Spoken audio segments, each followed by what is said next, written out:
Ito pala guys ang Alwakra Beach and nandito rin matatagpuan ang Old Souk ng Alwakra.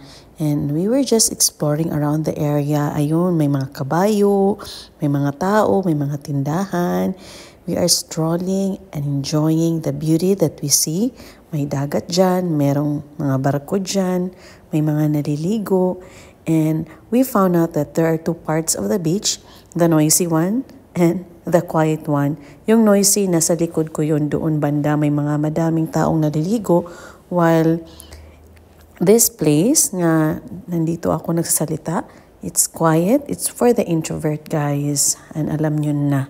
And suddenly, meron kaming naamoy na parang, ano ba to?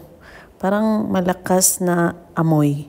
So, sinundan namin kung asan yun. And natagpuan namin na ito pala yung salarin. Ang mga camel na ito. Okay lang kasi at least nakita kami sa personal na madami-dami and na-close up pa namin at nakapag-picture din kami. And this is really gorgeous place guys kasi ang mga cafes dito, yung pagkaka-struktura nila, kakaiba talaga guys. Qatar really is helwa.